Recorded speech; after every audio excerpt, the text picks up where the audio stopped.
All right. Whoa, welcome back. So I learned a lesson. No Vimeo for me. I tried that and they cut me off midstream, right? I'm rambling. I get involved in this and I'm rambling along, making the gelatin emulsion, and they cut me off. This is thick stuff. So let's get some people back in here. I'm going to go back over and try to get some people in here. Share. Let's see if I can share this. Copy. And that way I won't leave people stringing out there saying, oh my God, he just went away. What happened? So I'm not going to try that Vimeo again. That was a bad move there. But hey, you have to try it. You know, they said they were going to stream it out to everything and didn't happen. So I'll pop this chat out again. And on YouTube, we'll get some people in here. And you can always watch this. I'll review what I did here. We can get back in here. Just give me a second. Get everything set back up. Live chat. Welcome. Maybe I'll have to start again here. I can start again. I won't be able to show everything, but I'll give you the gist of it. Can I pop that chat out? Live chat? Maybe, maybe not. Anyway. So, welcome. My name is Quinn Jacobson, and I'm doing a little impromptu Studio Q live show today, Friday. I know tomorrow, Saturday, is the 8th of February, and we're going to be back at 10 a.m. to do the pop printing show, and we will definitely do that. My thing right now is just getting some gelatin emulsion prepared, and I wanted to go over today. If you have the chemical pictures book, it's on page 156. We're going to talk about making gelatin chloride emulsion. And I'll recap this. If you saw me just a few minutes ago, I tried this Vimeo thing. It didn't work well. I hope this is working. I hope people can come in and take a look at this. And I'll wait for you guys. If you're lagging behind here, if you need to find me again, that's no problem. Come on in, and I'll pull the chat up, and we can answer some questions as I go through this, and we'll discuss what's going on. So, what is gelatin chloride emulsion? Well, basically, it is distilled water with a binder of gelatin. I use the Photo Bloom 250. And there's a salt in it. I use ammonium chloride. You can use sodium chloride is fine. There's also a restrainer, citric acid. And then for contrast and some color, sodium citrate here. Citrate, sodium citrate, citrate, however you want to say that. And eventually, we go to silver nitrate, an 18% silver nitrate, and we push this all together. And, oh, good. Thanks, guys. Super. Thanks for letting me know. This technology is sometimes I'm dubious of it. It's a little bit sketchy sometimes. So I'm happy to hear that. And I know we'll have to go over this again, but I figured some people can come in, and if it records, like I said, I tried that Vimeo thing and it did not work. That's where I got cut off. So they sucker you into trying it, and then they cut you off midstream. So that doesn't work very well. So we're going to stick with good old YouTube and the OBS software and stream it through. So what I was saying is I got the Bloom, the distilled water. I started with 200 mils of warm distilled water or deionized water. What is warm? 30 degrees Celsius, 85, 90 degrees Fahrenheit. I mixed the Bloom. I actually mixed everything together. The Bloom, 25 grams of Bloom, a gram of salt, ammonium chloride in this case, 5 grams of citric acid, and 3 grams of sodium citrate. That all came together. I put it in the warm water. Some of the bloom clumped up. It's not a big deal because I'm going to put this in 50 degree or 120, 125 degree Fahrenheit water. Act as kind of like a double boiler. It'll melt all this bloom. I'm just letting it swell now, and it's swelling up pretty good. It usually takes about 10 or 15 minutes. It's swelling up pretty good right now, but I'll get it all melted down. And then what I'll do, and you can let this, thank you very much for that. Hey, Sasha, good to see you too, brother. Good to see everybody in here. Thank you for coming on in on such a kind of an impromptu Friday afternoon or evening. I know a lot of you guys are in Europe. It's what is it, 11:30? It's about lunchtime here in Denver. Cold and snowy today. I can't say it's sunny and warm anymore here. Welcome to February, right? But thanks for coming in. I appreciate it. I just wanted to do, why am I doing this video a day before the pot printing? Because some of this stuff, I'll recap it tomorrow, but making this emulsion takes some time, and I want to have it made for tomorrow so I can just go in the darkroom, pull a print, and show you guys some printing out with it. It seemed, why gelatin chloride? It seemed everyone wanted to see the gelatin chloride. And I say in my video, and if you have my book, you got those videos, right? You can log in. There's a login in there. You can log in and watch the gelatin emulsion and paper prep video. I say in my video that it is quite a bit cheaper and money-wise to do gelatin chloride prints versus Collodion chloride prints, or Collodion aristotypes or gelatin aristotypes.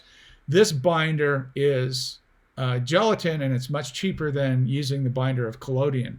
But they're both beautiful processes. Some people find that Collodion chloride is a little easier to pour the emulsion on the paper rather than push it with a puddle or brush a hot gelatin emulsion. Unfortunately, I can't take you in the darkroom tomorrow, but when we do these prints, you'll see, I'm going to try to print them out. I'll be up and down, back and forth, and I'll be showing you the prints in the contact printer.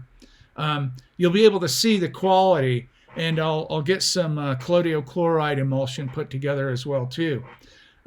If you are wondering what kind of paper can you make these different prints on, that's a whole another kind of segment. But I wanted to briefly talk about, as this is swelling, you can see it turns into kind of just a mass as it cools down, especially. It swells up, still quite warm. It swells up. I'm going to have to get that onto some hot water here in just a second. Give me just a second. I'm going to go grab a container of warm water, and I'm going to set this in there out here. So I'll be right back. Hold tight.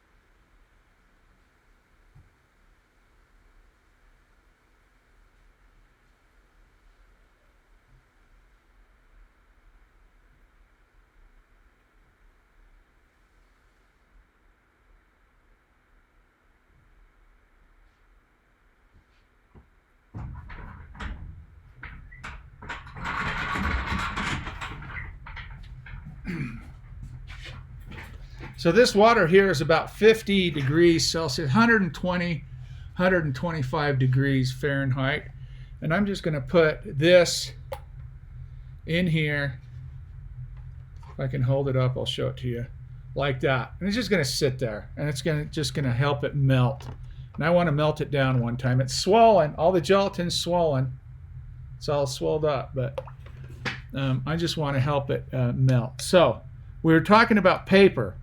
And what kind of paper can you use? And I'm going to, tomorrow, I hope to show you gelatin chloride printing and Collodion chloride printing.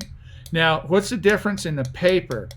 I like to use, for gelatin chloride, I like to use one of these. I like to use either, this This is Fine Art Burrito. That will work. I've had some success with colloidal chloride on it, but I like to use this Photo Silk Burrito as well too. These are both great for burrito paper is great for colloidal chloride, and the silk the regular paper and Hanamiel as well too. They all work great for gelatin.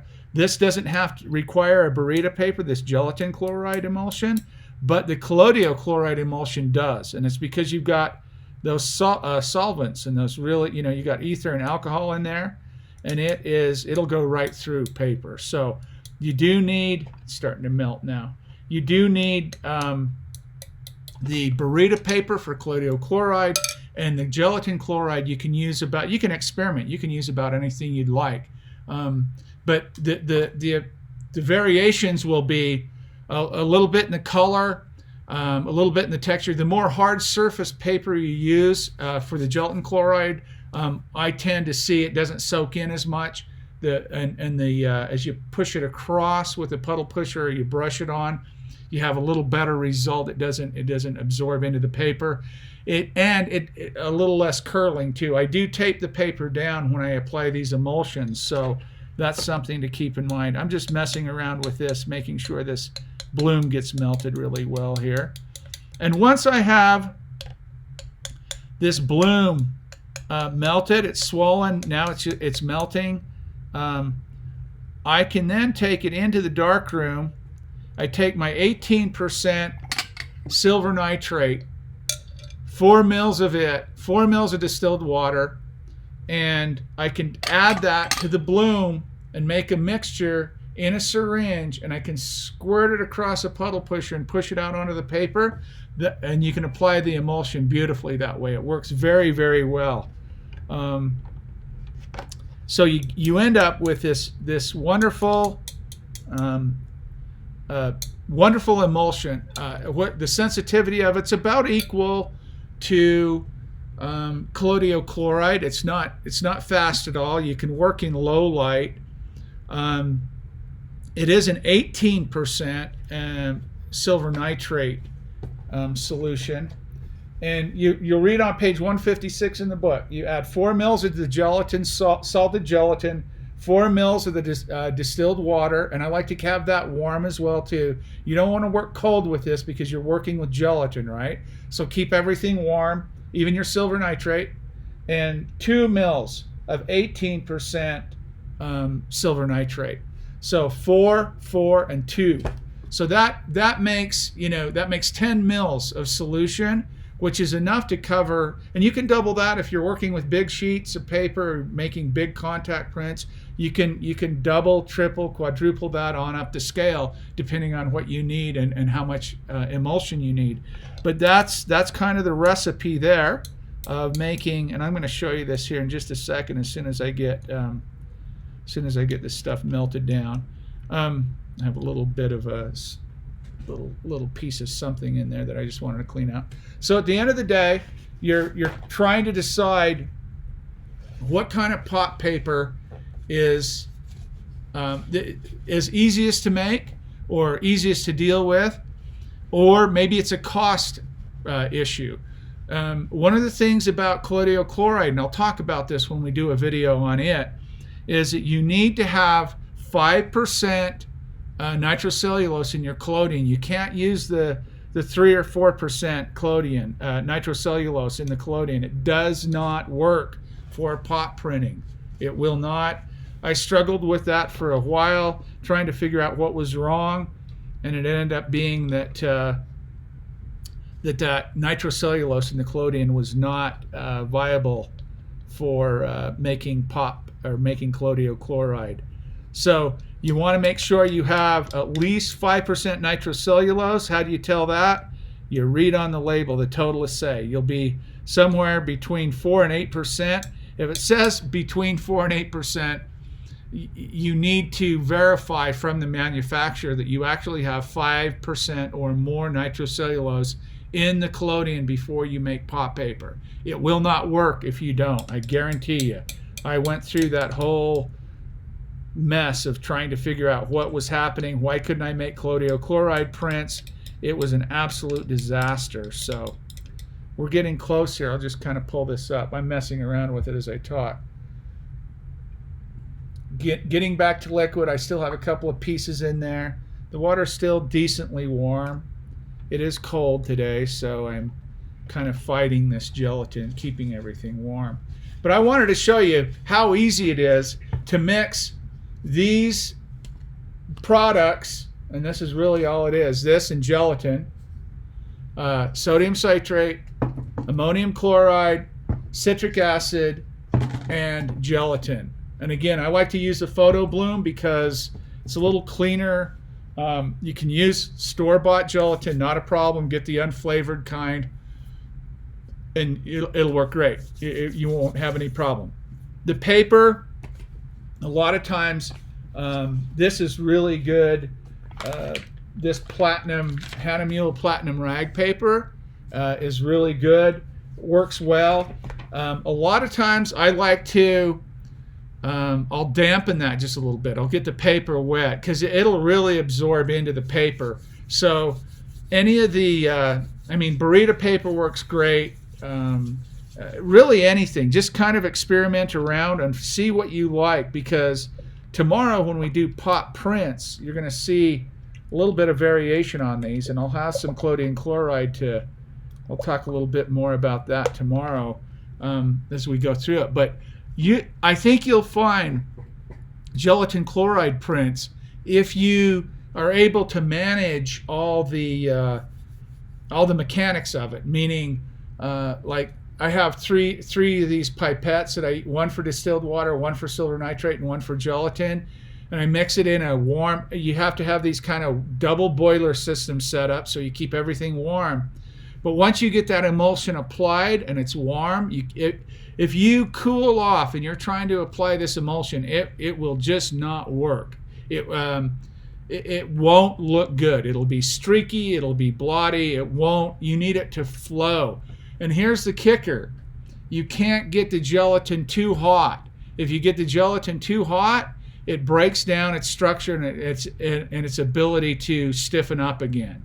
It'll remain liquid. It will never stiffen up. So it'll never become gelatinous, or it won't become hard gelatin, or hard. I mean, at least it won't cool off and harden. And if you do oil prints or carbon prints, you know all about gelatin. You probably worked with it a lot. I'm trying to get some of that up on the side there. It's nice and warm though. I'm going to go replace this water here in just a second. Still have a couple little pieces down in there, but it's melting up good. Once you have that heated up, let it swell for a few minutes. Put it in 50 degrees, let it melt, turn it to a nice liquid. It'll still be quite thick. Once you have that done, you can let it harden if you want. It'll get cold and it'll stiffen up. Then you just put it back in to whatever you're using here. I like to cut these milk jugs or water. These are actually distilled water jugs. I like to cut them in half and use these as little hot plates, if you will, with warm water in it. I do have a hot plate that I use for oil prints and carbon rather, and both oil and carbon, because I'm pouring that gelatin out and working it around, and it takes a couple of minutes to harden up before I can cut the slats off and throw it up in, let it hang and dry. So that's a little longer time over there for oil and carbon. Here in the dark room, like I said, you can have your distilled water, your silver nitrate, and your gelatin, the three pipettes. And I only do half plate and whole plate, so 10 mils is plenty. With a 4, 4, and 2, 10 mils is plenty in a syringe. I squirt it across the paper and push it up the paper with a glass rod. Cover the paper, untape it, hang it up, and let it dry. And now it's sensitive. Remember, you have just added. What happens when you add ammonium chloride and silver nitrate together? What is that response? In any binder, in any situation, you're going to end up with silver chloride. Silver chloride is light sensitive, right? And anytime you add silver to anything, you're creating a quote an emulsion. And we don't like to call these really emulsions, but for the lack of a better word, they are emulsions. You have the binder, you have the salt, you have the restrainer, and then you might have some additives for contrast or color.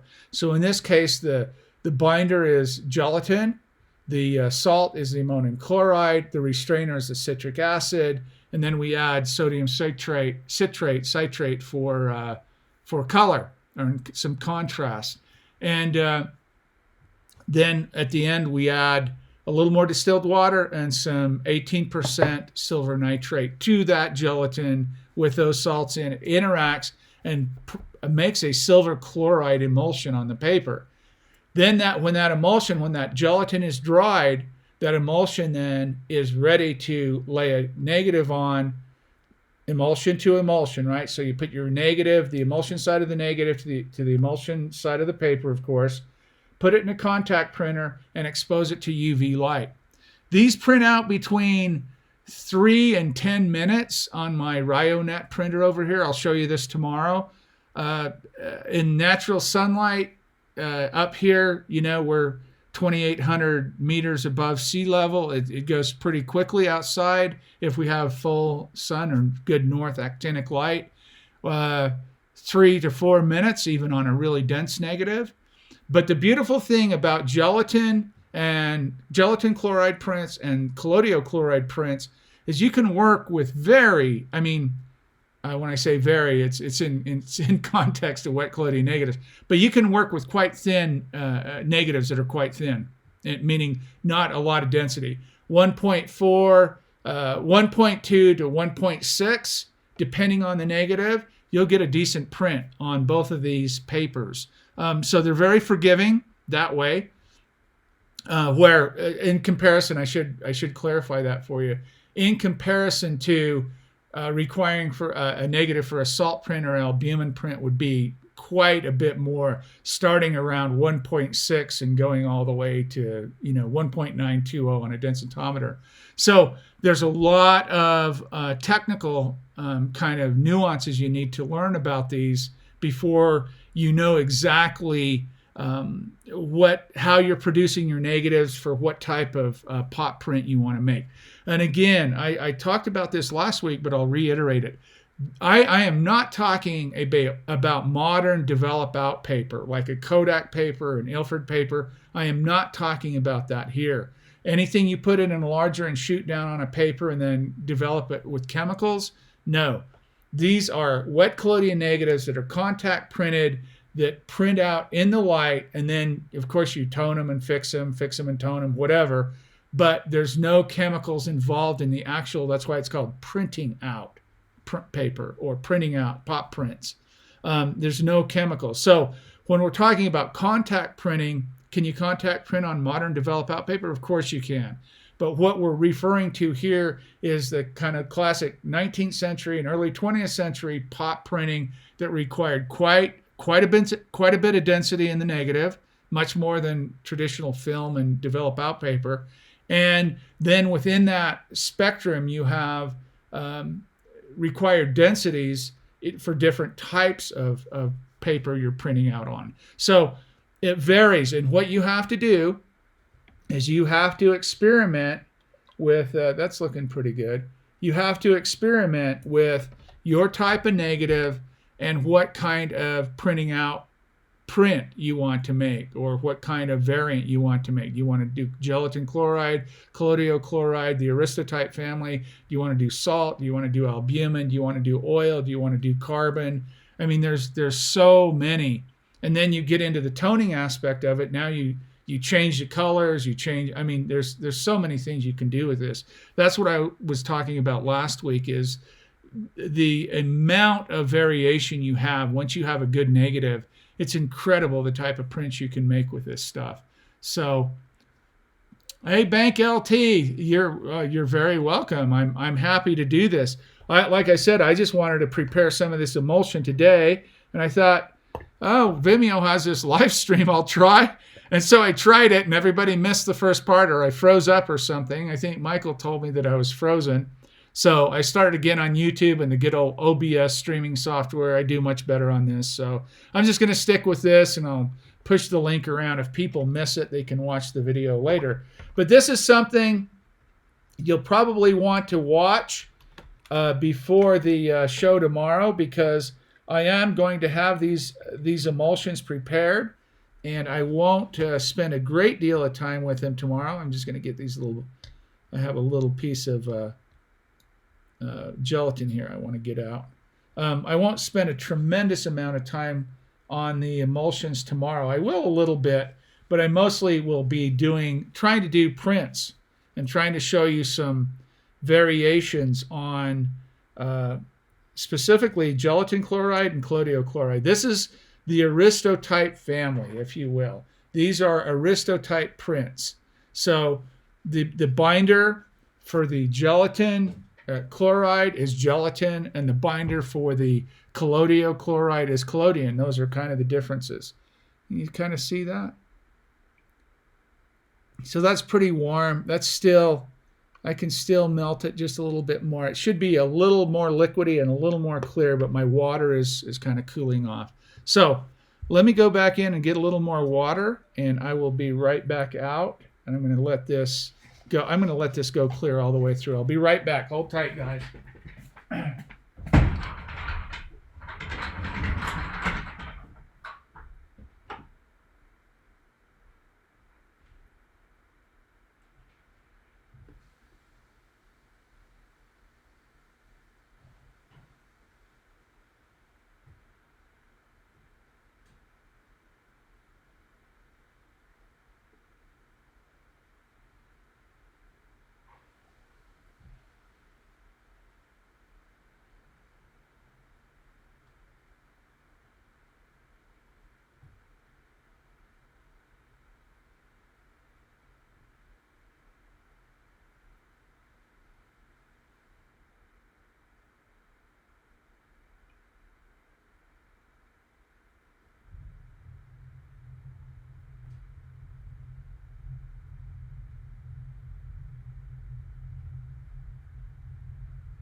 So this is 50 degrees. This is 50 degrees centigrade or 120 degrees Fahrenheit water here, just tap water. I'm going to put this back in and actually push it down, and I'm going to try to melt some of that off the sides. So, Bank LT, I'm from Thailand. Well, welcome, Thailand. Good to see you. I'm in the great state of Colorado in good old USA, but we like to have everybody show up from everywhere if we can, because really, honestly, this process knows no boundaries. Ethnicity, country, state, background, whatever. If you're into making photographs, this is a process you'll want to work with. I almost guarantee it. You know, we can wax a little philosophical here while we wait for this. One of the things that I really love about the wet plate process is the materials connected. You can make just these beautiful connections with metaphors with the materials. Between, you know, I wrote many years ago when I did my first project in the early 2000s. I've been doing this almost 20 years now. In the early 2000s, I did a project called Portraits from Madison Avenue. It's on my website. You can go check it out if you'd like. But you can read in the statement about that project. One of the first things I talked about, and this was way before everybody was saying these kinds of things. I'm not saying I was the original one to come up with this, but definitely one of the first ones to contemplate these ideas about how the process is used or why you're using the process. And I talk about the wet plate collodion process being abandoned, right? That's as we move through technology, and we've abandoned film, and we're working in digital now mostly, and those kinds of things. So as technology progresses, we leave these other technologies behind. And the first thing that I made is the connection between the people that I was photographing were kind of abandoned and marginalized in the community. And the process has been abandoned and kind of marginalized. Like, I used to get all the time people say, why would you want to have a dark room and mess with all those chemicals and blah, blah, blah. And I talk about it's a little difficult and arduous, dangerous a little bit, right? Depending on what you're using. It is kind of dangerous. And that metaphor kind of connected over to the people I was photographing. They were marginalized. Some people thought they were dangerous or arduous or difficult to deal with. And then I started getting into the compounds of the process. And when I did my second project, I moved to Europe. I moved to Germany in 2006. And I started doing a project on the Shoah, or the Holocaust. And I started photographing sites where the great synagogues of Europe once stood. They were all destroyed in Kristallnacht in 38, November 38, 9th and 10th. And I'd go and I'd photograph. And I remember I was in Mainz, Germany, and I was photographing the synagogue, or what the remains of the synagogue there. And if you look at how big that synagogue was, it was almost a whole city block. And I was standing there, and I was pouring collodion on. I was making all my work on black glass at that time, black glass ambrotypes. And I was standing there, and I was pouring collodion on a piece of black glass. And here I'm working with this idea of Kristallnacht, right? All the glass, the night of broken glass is the metaphor of it. And I'm using for fix at the time, and I still do, KCN, or potassium cyanide. And that's what Zyklon B was, an insecticide that they used in the gas chambers through Europe. And so I started making these connections with the metaphors, with the chemicals. First, the concepts of the process, right? Abandoned, difficult, dangerous, marginalized communities, blah, blah, blah, that kind of thing.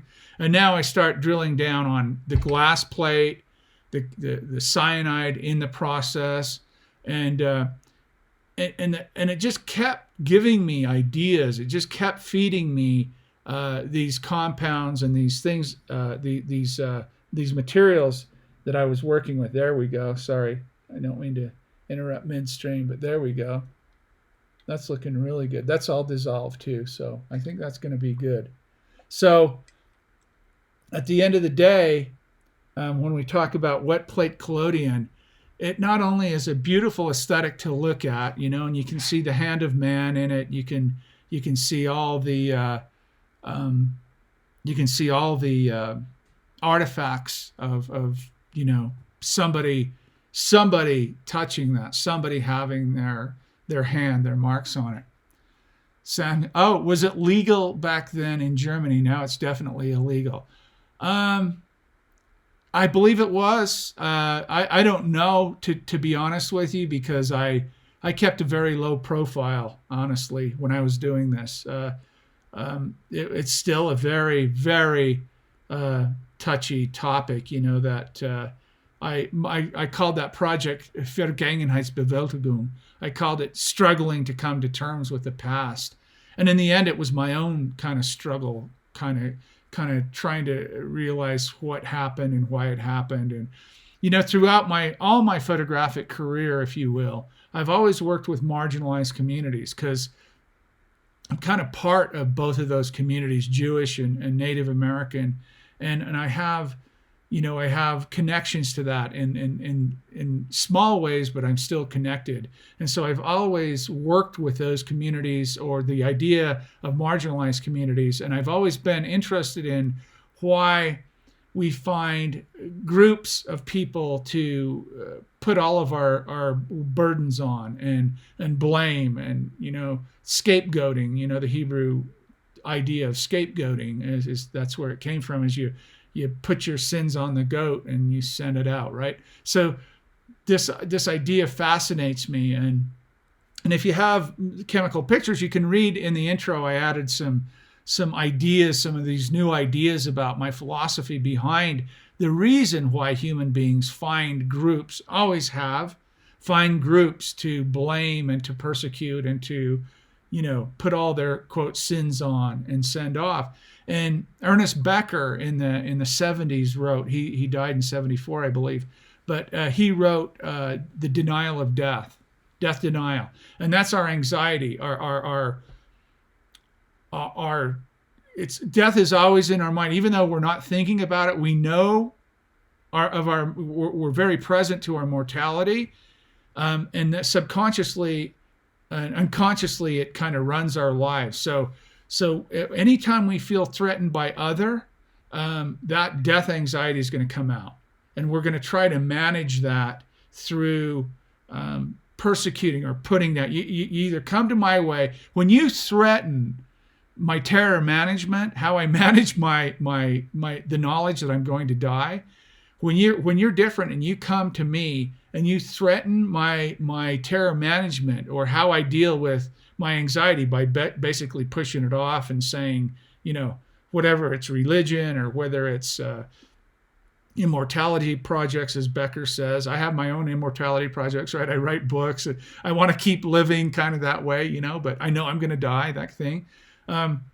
When you're threatened by something that's different than you, that death anxiety will manifest itself.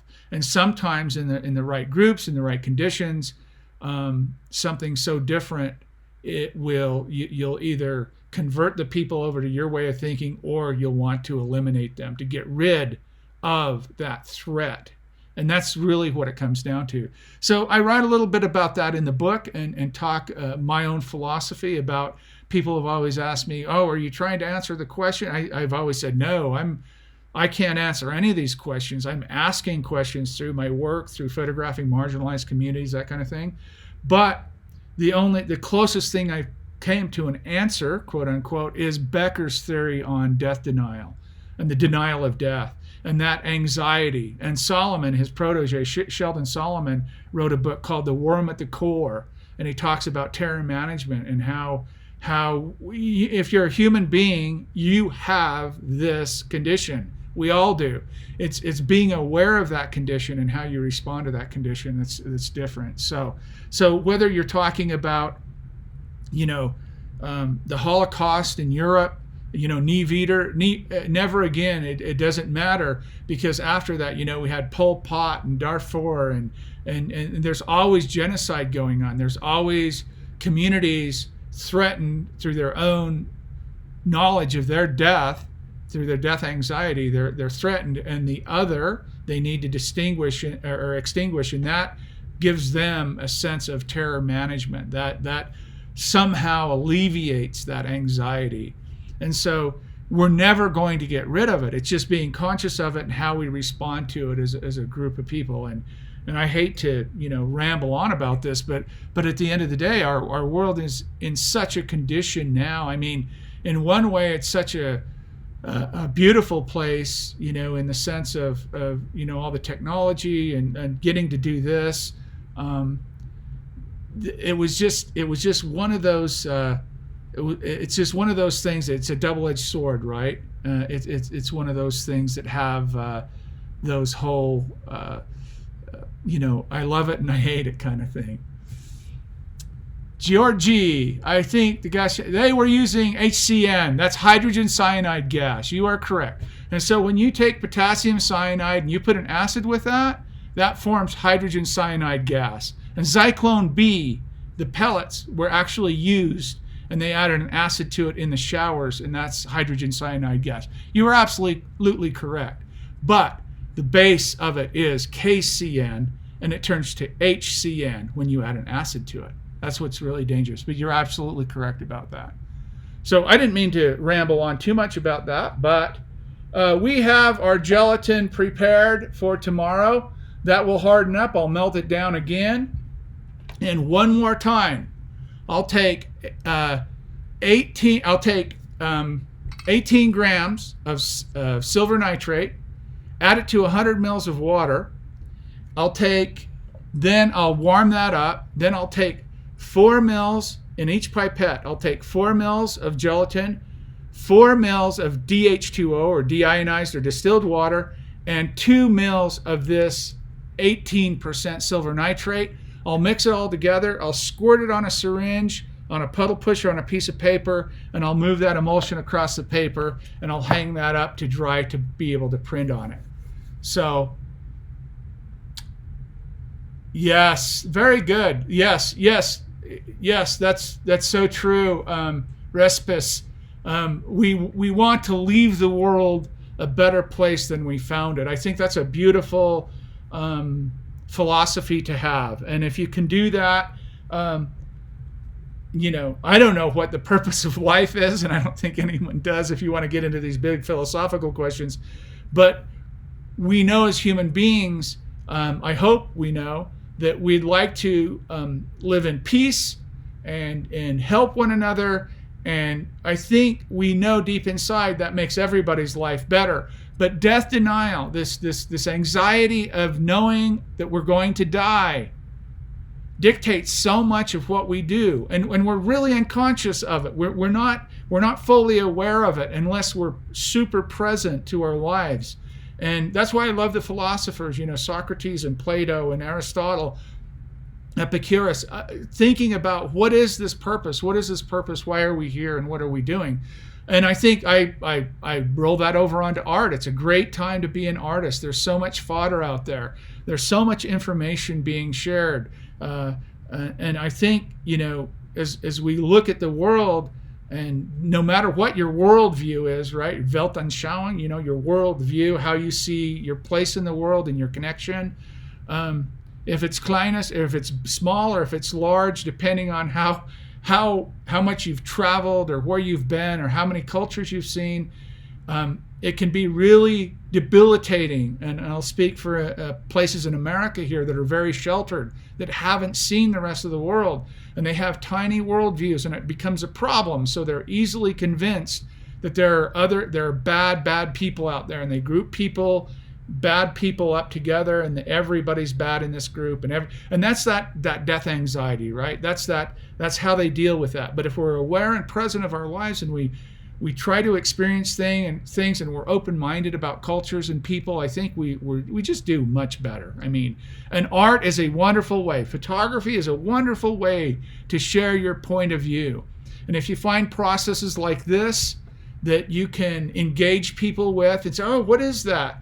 And you have a story to tell, or an idea to share, or a question to share, you can throw a little pebble in their shoe, as we say, and kind of make them think, right?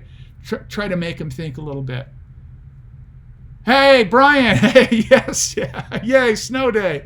Yes, I'm enjoying the snow. One of the reasons I wanted to come on and do this little show was, hey, it's snowing outside. I can't do much. We usually go for a nice little walk and things. So I thought I'd come down and prep some material and do a little bit of a show here. And I thought some of you guys would pop in. I don't tick all of them repair the world with cyanide. I don't know if you can repair the world with cyanide, but you can definitely fix wet plate collodion photographs with cyanide. It works really well. So we will join up again tomorrow and 10 o'clock, and we'll finish off what we started. We're going to do pop printing tomorrow. And I may have to break this up in a couple of sessions because I haven't quite figured out. A friend online here sent me some information about using OBS, which I use to stream with here on YouTube, how I can connect up different cameras and maybe take a camera in the darkroom. But I haven't, all I'm doing here is working from the laptop. So I haven't figured out exactly how to do that. So it may be a little bit of running around. I'll show you as much as I can here. I can bring the paper out into this light and work with it. I'll show you the negatives that I'm going to work with, and I'll definitely show you the prints.